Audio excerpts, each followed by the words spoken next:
Palatuntunang Chikahang Pangkalusugan, maghahatid ng mga impormasyon may kinalaman sa mga programs ng Department of Health. Chikahang Pangkalusugan, pagtatalakay ng mga napapanahong issue na tiyak na inyong papakinabangan. Chikahang Pangkalusugan, mental health concerns, mga health tips at iba pa. Ang lahat ng yan ay mapapakinggan ngayon na sa DCGB, always number one.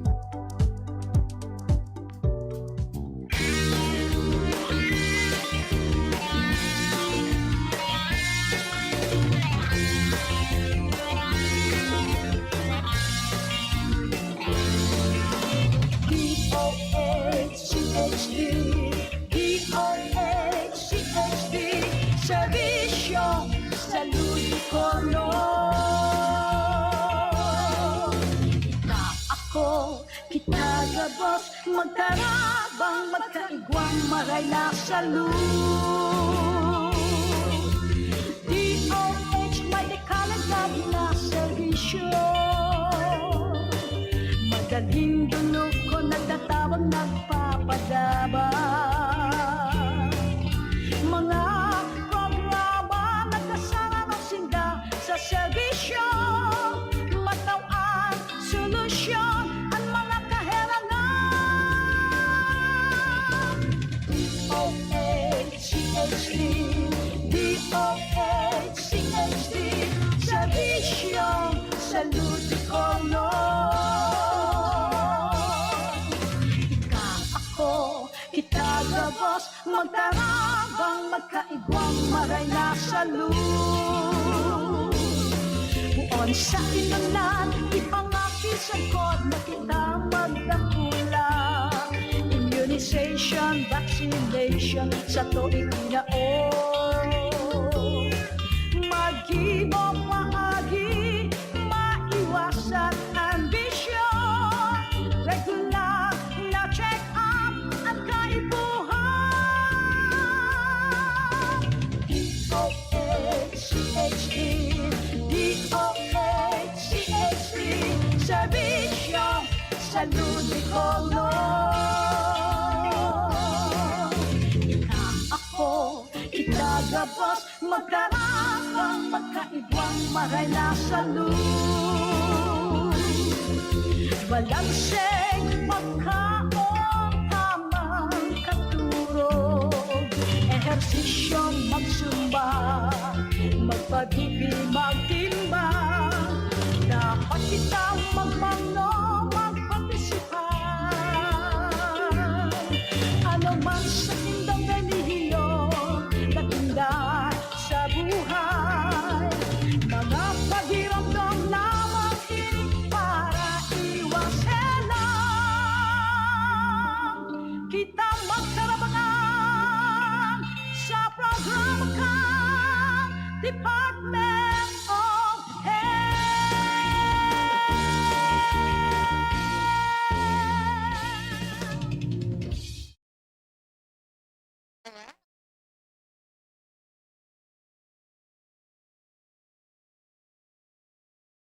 Kasama ninyo ako si Maxine at isang oras na naman tayo magchichikahan tungkol sa health program ng Department of Health Bicol. Pero syempre bago ang lahat ng yan, alamin muna natin kung ano ang latest mula sa Department of Health Bicol.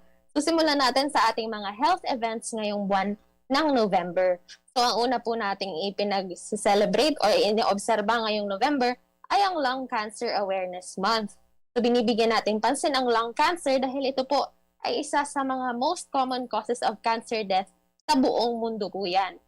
So, ngayon pong Lung Cancer Awareness Month, binibigyan din natin ng mga risk factors na naka-apekto sa or nakakausa ng lung cancer tulad na nga po ng smoking. Kaya po ngayong Lung Cancer Awareness Month po, iwasan po natin ang paninigarilyo at iba pang mga paraan na nakakakausa ng lung cancer. So, ang ating susunod na health event naman na ating inoobserba ngayong buwan ng November ay National Children's Month. So, the celebration is pursuant to Republic Act number 10661, titled An Act Declaring the Month of November of every year as the National Children's Month. which aims to celebrate and recognize children as the most valuable assets of the nation and to emphasize the importance of their role within the Filipino family and Filipino society. So ang ating susunod na health event po ngayong buwan ng Nobyembre din po ay Filariasis Awareness Month. So pinag-oobserbahan yan tuwing November ng bawat taon. Pursuant ito sa Executive Order number 369 of 2004. So ang lymphatic filariasis po is a neglected tropical disease commonly known as elephantiasis. So in the Philippines, 40 out of 46 provinces po have reached lymphatic filariasis elimination status. Pero 7 million pa rin po na Filipinos ay still at risk sa iba pang mga probinsya. So Department of Health's National Filariasis Elimination Program is doing mass drug administration campaign to these remaining provinces while the provinces under elimination status are under continuous monitoring pa rin po. So ang November din ay Traditional and Alternative Healthcare Month. So the annual observance of Traditional and Alternative Healthcare Month seeks to heighten public awareness of the availability and accessibility of traditional and complementary medicine and treatment and educates the public on how to best benefit from TNCM that make use of medicinal and pharmacological properties of herbal plants and other natural products which abundantly thrive in the Philippines.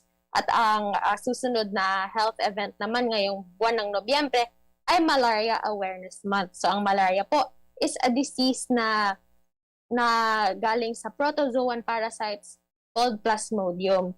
So ito ay nakakalat usually sa paraan ng pagkagat ng infected Anopheles mosquito. So most malaria cases po ay nahahanap o nadidetect sa mga rural areas tulad ng mga forested, swampy at mga bundok na rehiyon. So the typical presentation of malaria is high-grade fever that periodically recurs every 2 to 3 days. Ang fever din po ay sinusundan ng shaking chills and habang ito ay nagsusubside, the patient experience marked sweating. So yan po ang iilan na ating inoobserbahan ngayong buwan ng Nobyembre. Dumako naman tayo sa ating community-based and catch-up immunization. So ito po ay ang Department of Health po ay nagbabakuna sa mga batang 6 to 14 years old. Every Wednesday po yan. Ang mga batang 67 years old po ay binibigyan ng measles, rubella vaccines, habang ang 12 to 13 years old naman ay binibigyan ng tetanus and diphtheria vaccines, at ang mga 9 to 14 years old ay binibigyan ng human papilloma virus vaccines o HPV vaccine. So makipag-ugnayan po tayo sa ating mga LGU o barangay para malaman kung kailan ang schedule ng pagbabakuna ng mga bakunang ito. Pero usually po, ito po ay every Wednesday po. Para naman sa iba pang balita, patuloy naman po ang ating pagbabakuna din sa COVID-19. So sa mga hindi pa po nakapagbakuna, magparehistro na po sa inyong LGU para makatanggap ng dagdag protection laban sa COVID-19. At speaking of COVID-19 vaccines, meron po tayong gaganapin na National Vaccination Days ngayong November 29 hanggang December 1. So sa pamaraan na ito, ang ating target po ay mabakunahan ang 15 million na Filipinos sa buong bansa po yan. At dito sa Bicol Region, ang ating target po ay mahigit sa 1 million Bicolanos po ang dapat mabakunahan natin. Ito nga po sa National Vaccination Days sa November 29 hanggang December 1. So, maaari po kayong mag-volunteer sa National Vaccination Days. Kung gusto nyo po mag-volunteer bilang health screener, vaccinator, post-vaccination monitors, health educators, registration personnel, encoder o data consolidator or tallier, maaari po kayong mag-volunteer sa ating mga LGU or sa Department of Health Bicol Center for Health Development. So, para sa iba pang mga kaalaman tungkol dito, maaari nyo pong puntahan ang Facebook page ng DOH Bicol CHD para sa detalye kung paano mag-volunteer dito sa ating National Vaccination Days.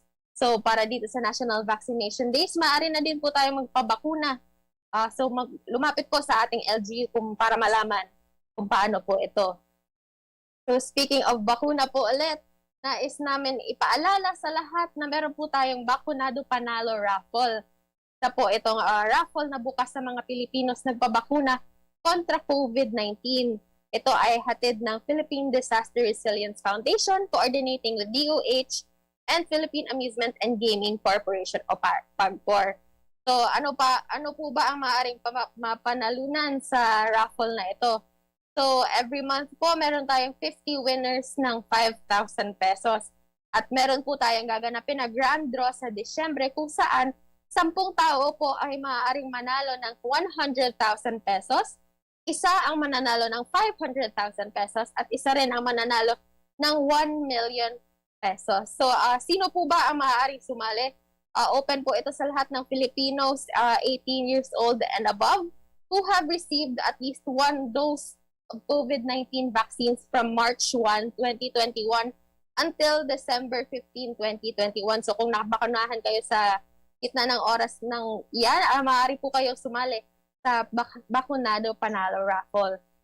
So, ayan. So, para malaman kung paano mag-register sa raffle na ito, kailangan nyo muna mag-register sa pamamagitan ng pag-text ng Res Bakuna Reg, space name, /age, /address, at isend sa 8933. Mamaya-maya lamang ay magkakaroon niya ng response sa inyong text message kung saan makikita ninyo ang instructions para sa susunod na steps.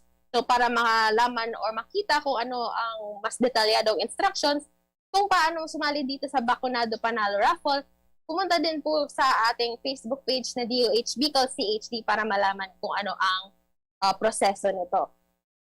So para naman sa ibang balita, sa mga positibo sa COVID-19 na nakakaranas ng malalang sintomas tulad ng hirap sa paghinga or paninikip ng dibdib, meron po tayong One Hospital Command System na maaari ninyong tawagan para magbigay ng gabay sa paghahanap ng nalalapit na ospital na pwedeng maadmitan.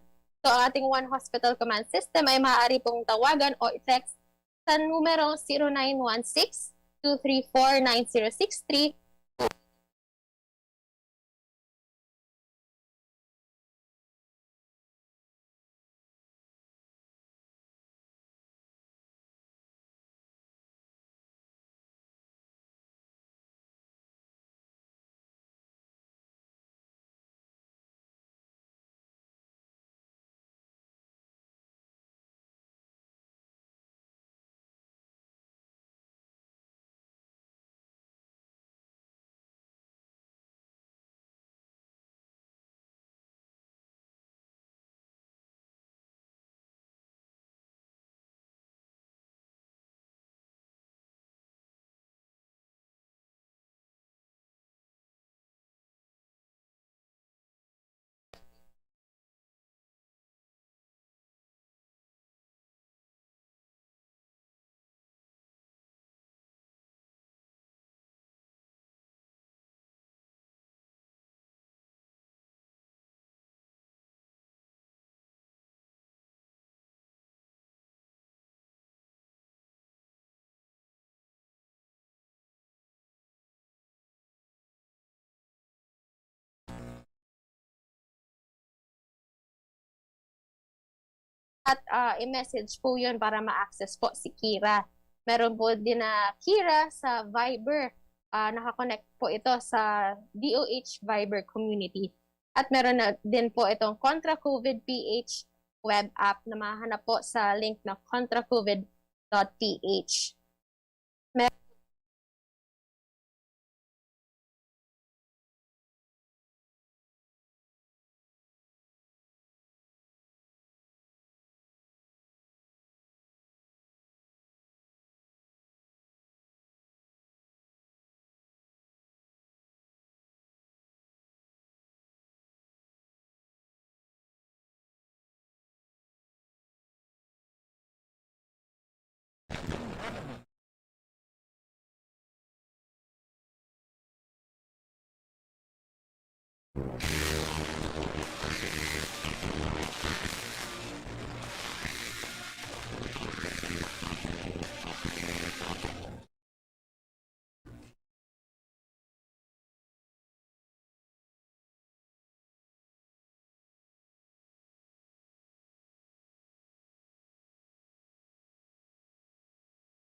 Hello, hello.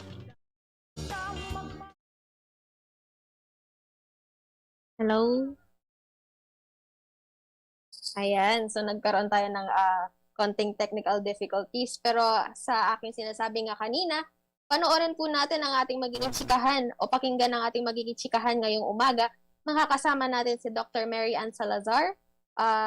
Isa po siyang eksperto mula sa BRTTH at ating pagchichikahan nga ang ating topic ngayong umaga. Ito po ay ang child asthma. So karamihan sa atin ay alam na kung ano ang asthma, pero para sa mas in-depth na kaalaman tungkol sa asthma, makakasama ng ating kaibigan na si Denise Bobis mula sa Health Promotion Unit ng DOH Bicol, si Dr. Mary Ann Salazar, at sila ay nagchikahan tungkol sa child asthma. So sir, please.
Magandang araw sa lahat ng ating tagapakinig at tagapanood. Nagbabalik ang ating chikahang pangkalusugan. So for today's episode, ang topic natin ay child asthma. So for this, makakasama po natin si Dr. Mary Ann Salazar ng Bicol Regional Training and Teaching Hospital. So magandang araw po, Doc Salazar. Magandang araw naman po sa inyong lahat. So maraming salamat po, Doc, sa pagpapaunlak ng aming imbitasyon dito sa DOH Bicol City. So, para po sa una nating katanungan,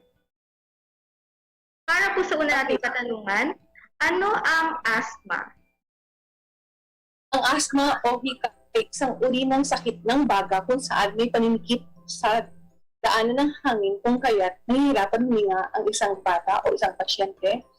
At ito ay may maririnig kang huni o tinatawag na wheezing in English at may ubo, umaga man o gabi. Yun po. So, thank you po, Doc. So, ayun po yung definition natin ng asthma mula kay Doc Salazar. So, paano po natin masasabi o makikita kung may asthma ang isang tao or sa bata? And ano po yung mga common symptoms natin?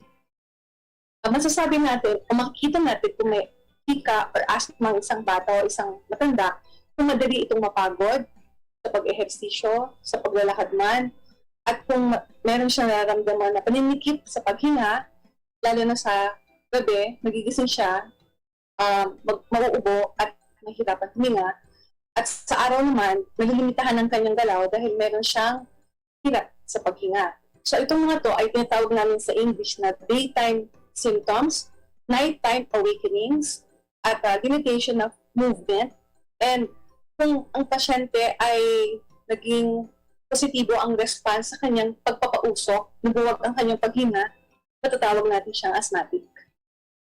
So yun po, thank you, Doc. So importante talagang manote natin ang mga signs and symptoms ng asthma, lalo na sa mga bata, para mabigyan natin ito ng immediate attention. So, ano po ang mga dahilan kung bakit nagkakaroon ng asthma isang bata? Ano po kaya yung mga risk factors po, Doc? Ang mga risk factors ay ang pagkakaroon ng mga magulang o mga kamag-anak o mga ninuno na may mga hika. Dahil ito po ay minamana, hindi po ito nakakahawa. At ang mga pagkakaroon ng infeksyon sa mula pagkabata, like sa infancy, nagkaroon ka ng maagang pagkakaroon ng respiratory infection, na-expose ka sa mga chemical, sa mga usok, alikabok. Ito ay mga makakapag-trigger or makakapag-cause na yung hika mo ay lumabas ang sintomas o symptoms. Ayan po. So, Doc, meron po ba tayong mga test na maaaring gawin upang malaman po kung may asthma ang isang bata? Ang pinaka-gold standard for diagnosing asthma in children or in adults as well ay ang tinatawag natin pulmonary function test. Ito ay isang blowing test kung saan bubuga o pabubugahin ang isang pasyente sa aparato o sa isang tubo upang masukat ang kakayahan ng bagang huminga. Kung gaano ang lakas nito, ito ay susukatin. Ngunit, magagamit lamang ito sa mga batang nakakaintindi ng direksyon at kayang lumangkap at huminga sa utos ng nagpapagawa ng test. So, ayan po. So, ano pa po yung ibang mga conditions or complications na na-associate po natin sa child asthma? Ang mga conditions na kaakibat ng hika or ng asthma ay ang allergic rhinitis o ang pabalik-balik na pagkakasipon, usually sa umaga, at ang atopic dermatitis, ang sinasabi nilang skin asthma, o ang pagkakaroon ng mga allergies sa balat. Yan po ang kapatid ng asthma. So, Doc, ano naman po ang ating treatment for child asthma? Usually po, kung na-discover na o na-diagnose na may asthma o hika ang isang bata, nararapat lamang nabigyan siya ng karampatang gamot, which are the maintenance medications consisting of your short-acting beta-2 agonist kung wala naman siyang pabalik-balik na symptoms, kung gaya ng ginamit namin sa pag-nebulize, like salbutamol. Ngunit kailangan siya mag-maintain ng steroids plus your long-acting beta-2 agonist at gagamitin niya araw-araw maski meron o maski walang sintomas upang hindi magpabalik-balik o hindi siya magkaroon ng atake ng hika sa future. Yan po. So, ayan po. Thank you very much, Doc Salazar. Dyan po nagtatapos ang ating unang bahagi ng Chikahang Pangkalusugan. So, stay tuned lang po at huwag po kayong aalis.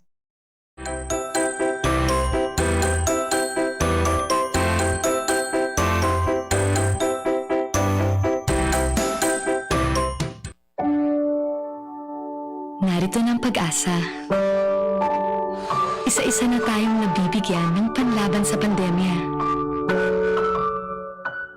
At sa patuloy na pagmask, hugas, at iwas, nakakabalik na tayo sa mga namimiss natin. Para makasama na muli ang pamilya. Bago naman ang makita.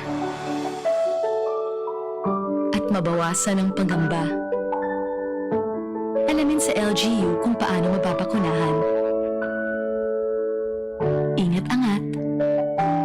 Bakuna lahat.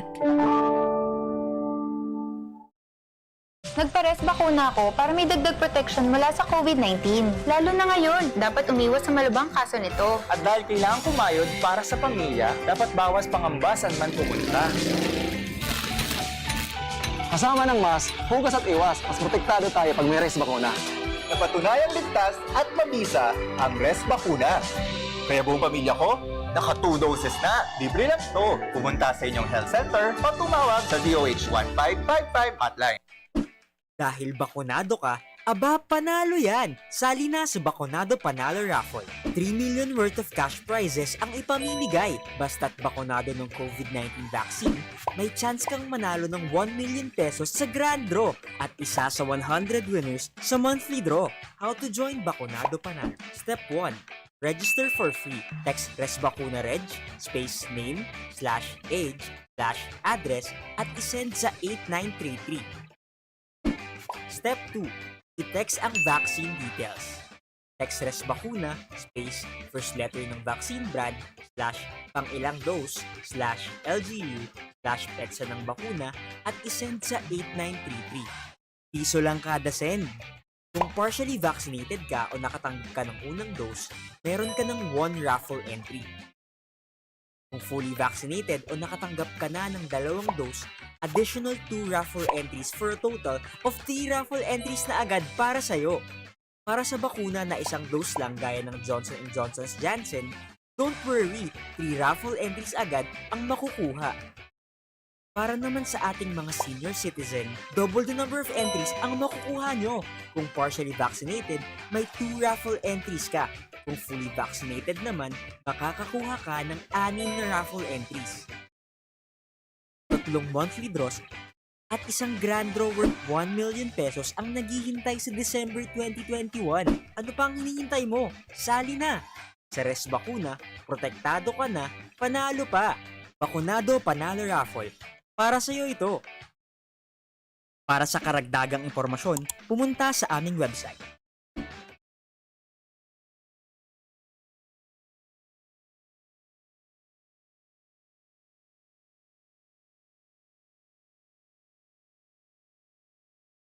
Dahil bakunado na kami, wala na kami pangambang makipagkamustahan.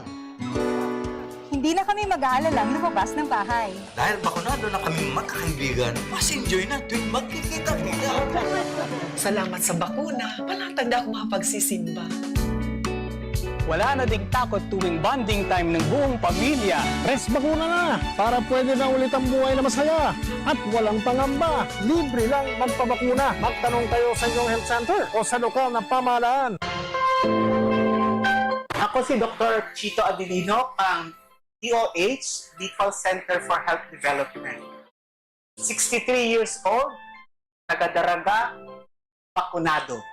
Bakunado po ako kung Sinovac. Ako po nagpapasalamat sa satuyang gobyerno na tatawaan kita ng proteksyon laban sa COVID-19. Ako, kaibanan pa sa kuyang pamilya, protektado na po dahil po kami gabos bakunado sa Sinovac. So magluwas na po kamo, pagpabakuna man. Tangali, gabos po kita, protektado.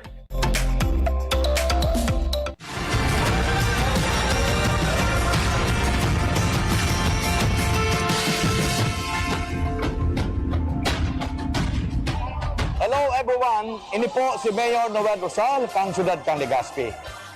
Sa Giraray Tabi, iniinganyo ko ang gabos. Mari na tabi magpabakuna. Ang sa indong ningkon po, binakunahan ki Sinovac. Almost 6 months na po ang nakahagi. Mali po nindo, any vaccine is better than none.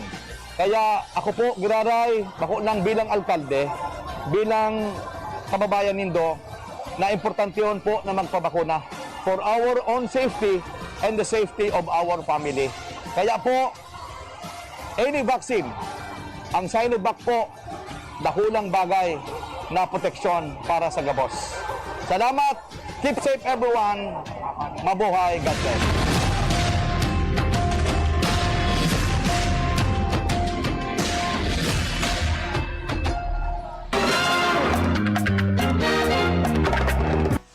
Magandang araw po. Ako si Mayor Crisela Agman ng Lungsod ng Tabaco at bakunado ng Sinovac. Alam nating lahat na ang COVID-19 ay nagsimula sa China. Ang Sinovac vaccine ay gawa sa China. Kaya naniniwala ako sa bisa at galing ng Sinovac sa pagsubok sa COVID-19 na labis na nakaapekto sa China at sa buong mundo. Bilang mayor, exposed ako sa maraming tao at marami rin ang exposed sa akin. Kaya ako'y nagpabakuna hindi lang para sa aking proteksyon, kundi sa proteksyon ng mga nakakasama ko araw-araw. Ang aking pamilya, ang mga katrabaho at mga constituents ko sa Tabaco. Alam ko na sabik na tayong makabalik sa normal na buhay. Marami ng bansa ang nag-new normal na. Kaya rin natin marating. Kung sama-sama tayo sa pagsuporta sa pagpapabakuna, sasababuhin natin ang 2023 ng puno ng pag-asa. Pag-asa na tayo'y makakaahon at makakalaya sa kahirapan na dulot ng pandemya. Mayor Crisel po, bakunado at protektado. Protektado ang Tabaqueñong bakunado.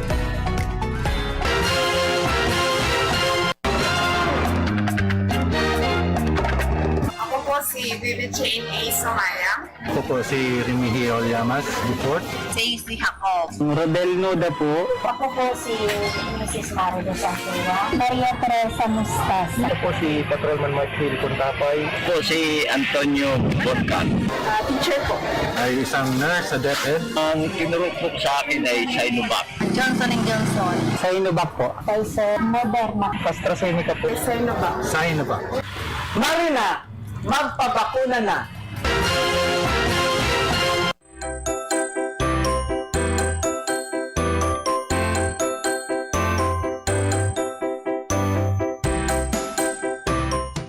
At ayan, nagbabalik muli ang ating chikahang pangkalusugan at kasama ulit natin si Dr. Mary Ann Salazar. So Doc, good day po muli. Para po sa ating second part ng pag-usapan nating child asthma, hindi po ba, since ang dami nga po natin ngayong mga ginagawa kasi nasa loob tayo ng COVID-19 pandemic, so isang challenge din po sa atin emotionally na mapatibay yung ating mental health as well as physical health. Kaya po, yung mga tao, lalo na po yung mga bata, nakukulong sa bahay. So, ang tendency po is naghahanap sila ng ways katulad ng pag-aalaga ng pets. So, dyan po yung pumapasok yung pag-aalaga ng pets sa loob ng bahay. So, hindi po ba maaaring magkaroon ng pet dog ang batang may asthma? O maaari bang ma-immune ang bata dito? So, Mas mabuti kung walang alagang aso ang isang batang may hika dahil mapapansin natin ng mga aso ay nilalawayan nila ang kanilang kamay, paa, katawan, at marami silang balahibo. Nandoon ang mga allergens.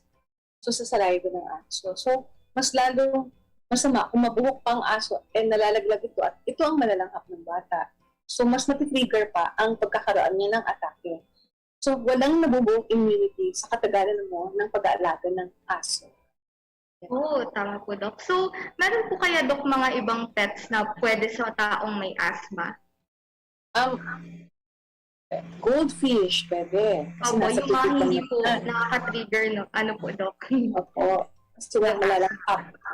Yes po. Or may iba naman po tayong pwedeng indoor activities tulad ng board games or tulad po ng mga online games na patok po sa mga bata. Kaya ayan po. So, thank you po, Doc. So, may pattern po ba ang asthma attacks sa bata? Wala pong pattern. Kahit kailan pwede itong sumulpot at bigla na lamang mag-atake ang isang bata o isang pasyente. So, kailangan ang tamang gamot at sobrang pag-iingat. Yes po. So, bilang isang magulang po, paano mamamanage ang asthma ng bata? Bilang isang magulang, dapat ay siguraduhin natin na hindi siya makakalanghap ng usok, masamang amoy o malakas na amoy, gaya ng sa sigarilyo o alikabok. Dapat din ang magulang ang magpapaalala sa bata na paggamit ng kanyang mga maintenance medications upang hindi na magkaroon ng atake sa hinaharap. Siguraduhin din na hindi masasobrahan ng pagod ang bata at hindi magkakaroon ng mga respiratory infections kasi ito na ang magiging trigger ng hika at kung maaari ay pabakunahan laban sa flu at pneumonia. Yan po.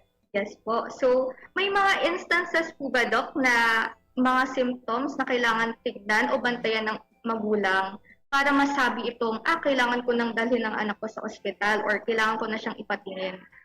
Paano po natin malalaman yung severity ng ating signs at symptoms? Opo. Sa mga asthmatic na bata, nararapat lamang na lagi tayong alert, lalo na kung ang bata nakikita natin hirap na huminga, mabilis na ang paghinga, umaalan ng tiyan, hindi na nakakapagsalita, at kinakapos na sa hininga. At kung hindi na rin nagre-respond sa nebulization, dapat na natin silang itakbo sa ospital. So kung nakita natin ang bata, sige ang paglalaro hanggang sa pagod na ito, dapat natin na itong mapansin at maging hudyat na baka may nangyayaring masama sa bata at dalhin na sa ospital ng mabilis. Salamat po, Doc. So, for our last question po, nagagamot po ba ang asthma? Ang sinasabi po namin na ang asthma ay walang kagalingan. Ito lamang ay nakokontrol ng maintenance medication. So in other words, there's no cure for asthma. It can only be controlled ng mga inhalers, turbohalers. Ngunit hindi talaga mawawala ang hika. Kahit gumamit ka pa ng mga maintenance, kinokontrol mo lang ang pagbalik ng sintomas. So, mawawala ang naramdaman mo, pero ang pagiging asthmatic mo ay panghabang buhay. Thank you very much po, Doc Salazar. So, ayan po, nasagot na po dito ang ating mga ilang katanungan tungkol sa child asthma. So, Doc, for our last part po, meron po tayong myth or fact, debunking myths and misconceptions about asthma. So, at dito po natin malalaman kung ano po talaga yung mga totoong information on child asthma versus yung mga haka-haka po na kailangan natin ma-erase sa tulong po ninyo. So, for our first myth or fact po, i-identify lang po natin if myth ito or fact. So, Doc, ang sabi po ay ang asthmatic children should avoid playing sports and exercise. Myth po ba ito or fact? Ito po ay isang myth kasi katunayan, kung kontrolado ang hika ng isang pasyente at wala naman siyang nararamdamang sintomas at tama naman ang kanyang mga gamot, ay mas ini-encourage pa po namin na mag-participate sa sports o mag-exercise at para mas maging fit. Kasi mas mahirap kung hindi gumagalaw ang isang asthmatic patient. So, hindi po totoo yun. Yes po, dapat mas maging active tayo para malakas ang resistensya. Yes. So, next po. Opo, Doc. So, okay po. So, Doc, ang sabi po ay nakakagamot daw po ng asthma ang butike. Is it a myth or fact po? It's definitely a myth because wala namang component sa butiki na maaaring makagamot ng hika. Mga tanging steroids lamang at ang mga long-acting beta-2 agonists your maintenance and yung mga short-acting beta-2 agonists lamang na pang-nebulize ang makakagamot sa hika. Yes po. So, moving on po, is it true that children can outgrow asthma? Children never outgrow asthma. Dahil makikita naman natin na kahit matatanda o adults ay may asthma pa rin. There's no cure for asthma. It can only be controlled. So, ibig sabihin, habang buhay na sintensya ang hika, hindi ito mawawala kailanman. Ayan po, so it is true nga po na, it is a myth that children outgrow asthma dahil nga po ang asthma ay genetic, sabi nga po nito. So, for our next question, for our next myth and fact, ang asthma ay treatable lang pag may symptoms ang bata. Myth din po ito dahil kahit walang sintomas ang pasyente or ang bata, dapat gumamit ng maintenance medication upang hindi magkaroon ng atake sa hinaharap. So, ang piniprevent natin ay ang future attacks from happening. So, kung may sintomas siya, mas lalong gagamutin natin ito. Ngunit kahit wala, ang medications natin ay binibigay with or without symptoms as maintenance medications. Ayan, so, Doc, maaari po bang tumigil sa pag-take ng medicine kapag ang bata ay nasa mabuting kalagayan na or wala ng sintomas at hindi nahihirapan huminga kapag may asthma?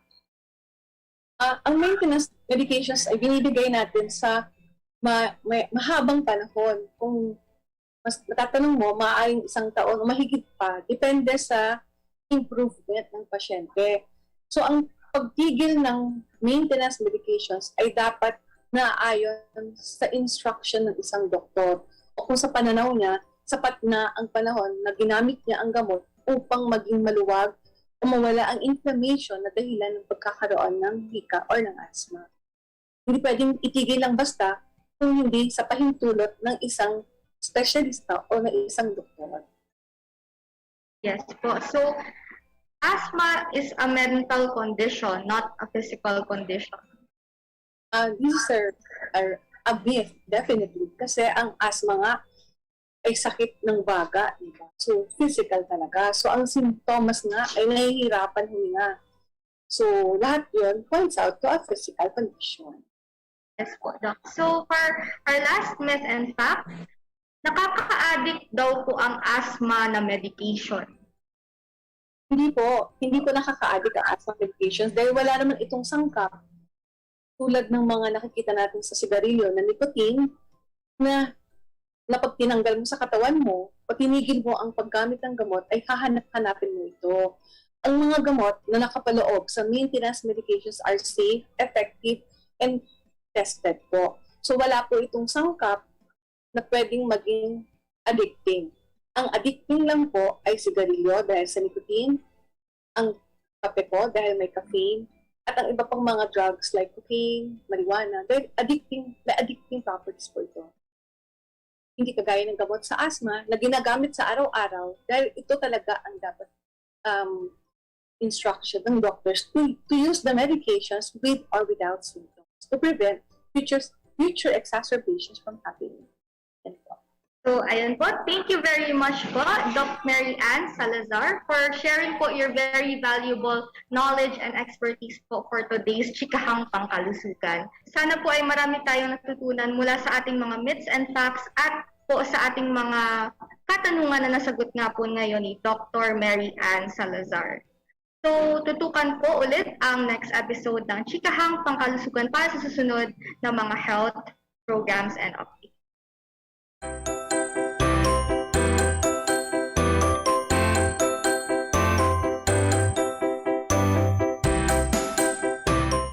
Sa kasalukuyan, ang mga hospital sa ilalim ng Department of Health sa pamamagitan ng mga panukalang batas. Ayon sa datos ng DOH, ang average bed occupancy rate ng mga DOH hospitals ay nasa 131%. Ito ay mas mataas sa standard na 80 to 85%. Ang resulta nito ay mas mahabang waiting time ng mga pasyente na humahantong sa delayed na health services. Ngayong pandemya, higit na mas kailangan ng bawat Pilipino ang maayos at dekalidad na health facilities at services upang matugunan ang kanilang pangangailangang pangkalusugan. Kailangang mapabilis ang proseso ng pag-upgrade ng bed capacity at service capability ng mga DOH hospitals. Ito ay upang mas marami pang Pilipino ang maka-access sa quality healthcare services. We need the passage of DOH hospital bed capacity and service capability rationalization bills. Why is it important? Ang mga panukalang batas na ito ay mag-o-authorize sa Department of Health na i-adjust at i-approve ang authorized bed capacities at angkop na service capabilities ng mga hospital. Naaayon din ito sa Philippine Health Facility Development Plan, ang national plan sa required investments at pangangailangan ng isang ospital para paglingkuran ang catchment area nito. Sa kasalukuyan, mayroong 81 DOH hospital sa buong bansa. Ang ilan sa halimbawa ng mga DOH hospital ay ang National Kidney and Transplant Institute, Philippine Heart Center, Lung Center of the Philippines, East Avenue Medical Center, San Lazaro Hospital, at marami pang iba. Sakaling ito ay maisabatas, ang DOH ay mabibigyan ng otoridad na mag-upgrade ng mga ospital nito. Mabilis nitong matutugunan ang problemang pangkalusugan ng mga Pilipino at agarang madadirect sa tamang healthcare facility ang mga pasyente mula sa primary care hanggang tertiary base sa kanilang mga pangangailangan. Inaasahang mahigit sa 1.2 milyong Pilipino kada taon na nangangailangan ng serbisyong medikal ang makikinabang oras na maisabatas ito. Let's support a healthy Philippines. Let's support this legislation.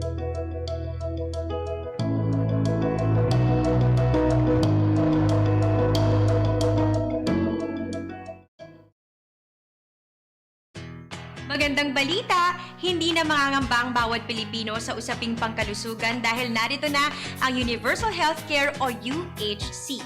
Sa UHC, magtutulungan ng lahat para makamit ang isang healthy Pilipinas. Isa sa mga layunin ng UHC ay palawakin ang kaalamang pangkalusugan ng bawat Pilipino. Uumpisahan ito sa mga paaralan. Ituturo dito ang tamang disiplina para sa kalusugan. Gagawin din itong healthy sa tulong ng mga masusustansyang pagkain sa kantina, ligtas na mga tawiran at pag-iwas sa mga masasamang bisyo. Bibigyang pansin din ang kalusugan sa mga lugar ng trabaho. Sisiguraduhin maayos ang mental health ng mga manggagawa at protektado sila sa anumang panganib. Aayusin din ang mga komunidad para maging ligtas ito sa mga naglalakad at nagbibisikleta. Kasama na rin dito ang pangangalaga sa kalikasan. Makakatulong ito sa pag-iwas sa mga sakit, pagbawas ng polusyon at pagpapatatag laban sa sakuna. Itutuloy rin ang mga polisiyang katulad ng sin tax at sugar sweetened beverages tax. Epektibo ito para maibsan ang paninigarilyo, pag-inom ng alak at ang labis na timbang lalo na sa mga kabataan. Maidaragdag pa ang pondong ito sa mamahalagang proyektong pangkalusugan at masasagot pa ng UHC ang bayad ng inyong konsultasyon, gamot at lab tests basta ikaw ay Pilipino. Mabibigyan ka rin ng sariling primary care provider na gagabay sa iyong pagkonsulta o pagpapagamot. At kung ma-admit sa simpleng kwarto ng ospital, wala nang karagdagang bayad. Sagot na ito ng PhilHealth. Sa UHC, mahalaga ang pagbigay na angkop na kaalaman sa mga Pilipino para maiwasan ang pagkakasakit, habang ang buong pamayanan naman ay sumusuporta sa isang malusog na pamumuhay. Sa Universal Healthcare, may kalusugan at kalinga para sa lahat. Para sa Healthy Pilipinas! Nasistress ka na ba? Nagpapanik o natatakot dahil sa COVID-19? Normal lang ang ganitong mga reaksyon sa ngayon. Pero may magagawa ka para mapagtagumpayan ang sitwasyon na ito. Ituloy lang ang pangangamusta sa mga kamag-anak at kaibigan gamit ang text, tawag o video. Tiyakin na ang mga bata ay ligtas at nasa maayos na kalagayan. Gawin sa bahay ang mga nakasanayan upang hindi mabagot o mabalisa sa panahong ito. Sa wastong pag-iingat, ang virus hindi kakalat. COVID-19, kayang-kaya nating tapusin. Lusog Isip is the first mobile app for self-help on mental health and wellness, culturally adapted for Filipinos. Jumpstart your journey by downloading the Lusog Isip app via Google Play or the App Store. Create an account by registering your preferred username and password and telling us a bit about yourself. Answer the screening tools to help you get a better sense of your overall well-being. You'll find your initial mental health scores on the dashboard. This will give the app an overview on how you're doing and will determine how the app can help you help yourself. Feel free also to customize your notification settings too. Navigate to the Interventions tab and browse our selection of evidence-based materials on mental health and wellness. We have self-care tools available so you can update your journal and keep track of how you've been feeling the past few days. Keep using the app and interventions to earn achievements. If you're looking for professional mental health and psychosocial support services, check out the referral tab to find direct services near you or online. With the Lusog Isip app, help is within reach.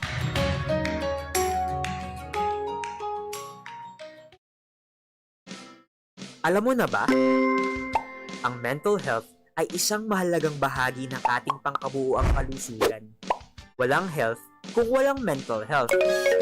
Ayon nga sa World Health Organization, mental health is a state of well-being in which an individual realizes his or her own abilities, can cope with the normal stresses of life, can work productively, and is able to make a contribution to his or her community. Ang mental health ay mahalaga sa ating pangkabuuan at individual na abilidad magtrabaho, mag-isip, makaramdam at mabuhay.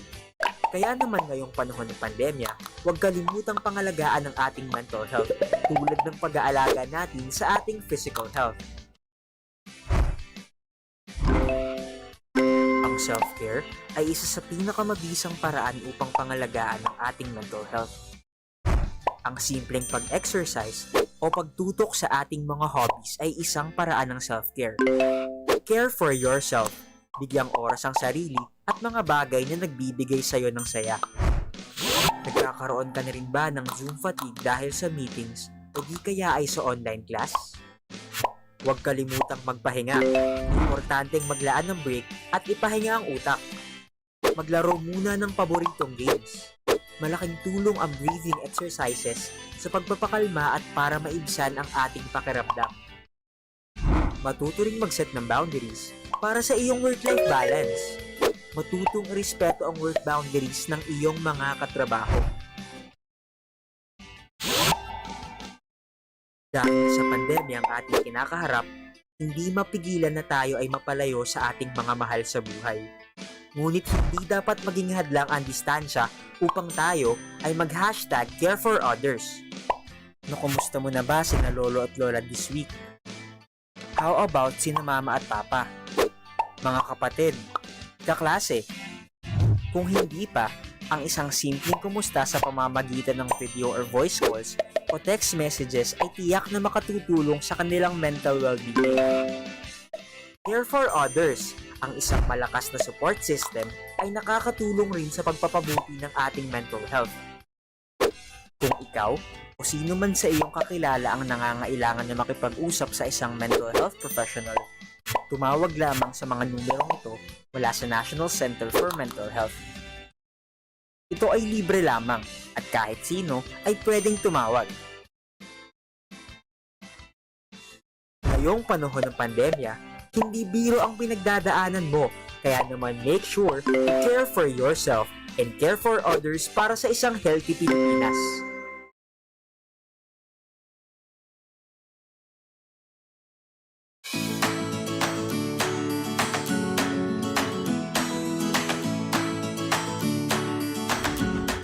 everybody! Ako ulit si Yoga Quintat and we're back today to give you more tips about how to take care of your mental health. So for today, our tip is have a break.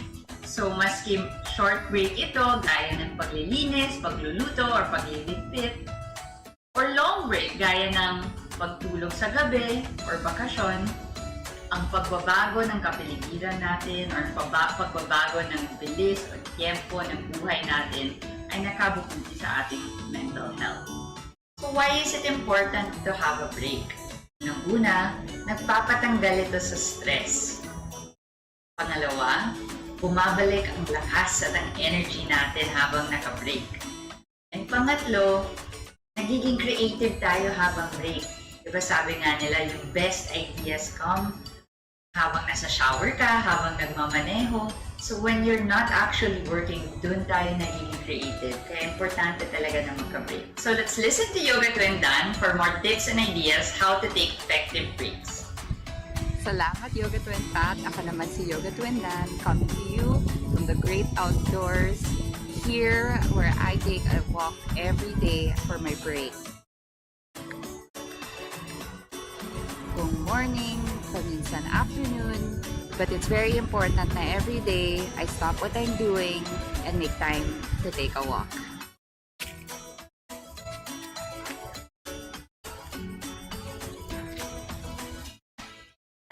natapos ko na ang aking daily break and daily walk, ready na ako bumalik sa trabaho. I'm feeling energized, tsaka nafe-feel ko rin yung creative juices flowing. Back to work!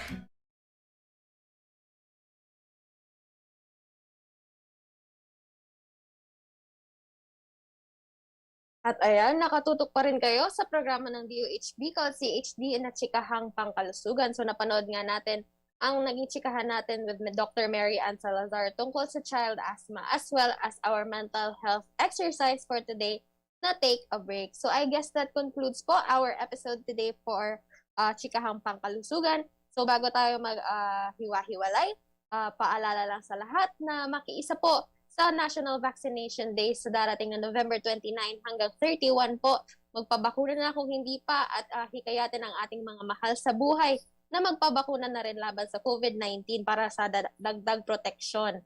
Ayan, so lagi din po natin susundin na ang Vida Solution Plus. Bawal walang mask, sanitize ang kamay at iwasan ang kulob na lugar. Sumistansya ng 1 metro mula sa ibang tao at alamin ang tamang impormasyon tungkol sa COVID-19 plus supportahan ang FDA-approved na bakuna. So mag-iingat po tayong lahat at maraming salamat sa mga tumutok sa ating programa ngayong umaga. Magandang tanghali po sa lahat.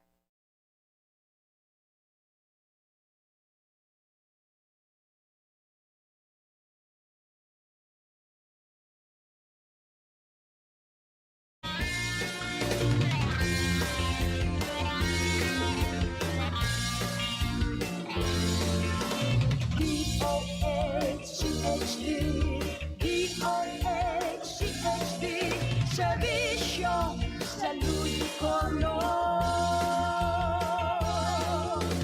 Na ako, itagabos, magkarabang, magkaigwang, maray na salud. DOH, may dekalagad na servisyo.